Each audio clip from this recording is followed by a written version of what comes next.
Hello everyone, एक बार फिर से आप सभी का स्वागत है। और जैसा कि रमज़ान शुरू हो चुके हैं, तो आज हम डिस्कस करेंगे कि डायबिटीज़ और शुगर के मरीजों को रमज़ान में रोज़ा रखते वक़्त क्या-क्या सावधानियाँ बरतनी चाहिए। तो कई बार ऐसा होता है कि डॉक्टर्स ने आपको प्रिस्क्राइब कर रखी दवाएँ और आपके डाइट प्लान आपसे डिस्कस कर रखी होती है, लेकिन आप डॉक्टर के टच में नहीं होते हैं बहुत दिनों से। तो सबसे पहला काम तो ये करें कि आपके जो भी ट्रीटिंग डॉक्टर हैं, उनसे मिलें, डायटीशियन से मिलें, ताकि आप अपना एक अच्छा-सा डाइट प्लान बना सकें और आपकी जो दवाएँ हैं, उनको रीबैलेंस कर सकें। रीबैलेंस का मतलब डॉक्टर अगर आपकी दवाओं को मुनासिब समझेंगे, तो चेंज कर सकते हैं और अगर ज़रूरत हुई तो उसको उसकी टाइमिंग में बदलाव कर सकते हैं। तो रमज़ान के दिनों में सबसे पहले हमारे दिन की शुरुआत होती है सेहरी से। तो हमें क्या करना है कि सेहरी में ऐसे खाने खाने हैं जिसमें कि प्रोटीन की तादाद ज़्यादा हो। जैसे वो हमें प्रोटीन मिलेगा अंडों से, पनीर से, दालों से और चिकन से मिल सकता है।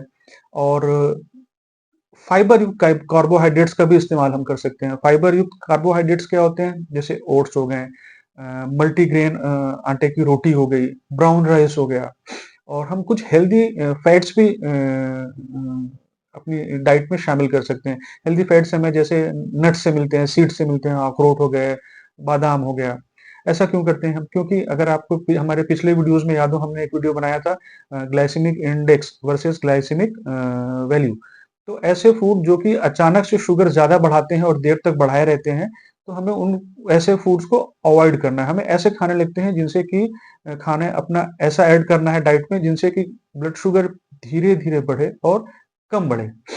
तो जब हम शहरी में ऐसे खाने खाएँगे तो हमारा ब्लड शुगर लेवल अचानक से शूट नहीं होगा और दिन भर हमें कांस्टेंट एनर्जी मिलती रहेगी, क्योंकि ये जो हमारा 12 घंटे की 13 घंटे की फास्टिंग होती है, तो ऐसा खतरा है इसमें कि हम ये ब्लड शुगर लेवल लो कर सकते हैं।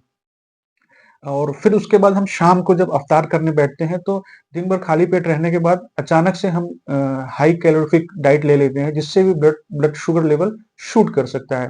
तो हमें क्या करना है, जैसे हम खजूर से शुरुआत करते हैं, तो खजूर के बाद आपको क्वांटिटी खजूर की लिमिटेड रखनी चाहिए और हमें शुरुआत करनी चाहिए फ्रूट से, सूप से और प्रोटीन युक्त खाने से। फिर से प्रोटीन युक्त खाने वही हो गए, हमारे अंडे हो गए, पनीर हो गए, चिकन हो गए। क्योंकि हमारे और फिर हम फ्रूट्स जितने चाहे उतने ले सकते हैं, अगर वो हाई ग्लाइसेमिक वाले जैसे आम ना हो या जो, तो ऐसे हम फ्रूट्स जितने चाहे उतने ले सकते हैं। और एक खतरा हमारे साथ ये होता है कि दिन भर जब हम खाली पेट रहते हैं, तो उसमें हमें हैवी एक्सरसाइज नहीं करनी चाहिए, क्योंकि हैवी एक्सरसाइज करने से हमें ब्लड शुगर लेवल लो होने का खतरा होता है, साथ ही साथ डिहाइड्रेशन होने का भी खतरा रहता है। तो ब्लड शुगर लो हो अगर लेवल होगा, तो हम पहचानेंगे कैसे? उसमें हमें जो कमजोरी है वो अचानक से बहुत ज्यादा महसूस होने लगती है और हमारे सामने आंखों के सामने अंधेरा छा सकता है, हल्की बेहोशी भी आ सकती है, कभी कभी चक्कर आता है, कभी कभी जी मतलाता है और मतलियां भी आती हैं। तो अगर ऐसे सिम्टम्स हो रहे हो तो हमें अपने पे अलर्ट हो जाना चाहिए। तो अगर हम इन बातों का ध्यान रखेंगे, तो हम न सिर्फ रमजान के रोजे, बल्कि और भी अगर हम जो व्रत रखते हैं उसको भी अच्छी तरह से सेहतमंद तरीके से रहते हुए हम अपने रोजे को और अपने व्रत को कंप्लीट कर पाएंगे।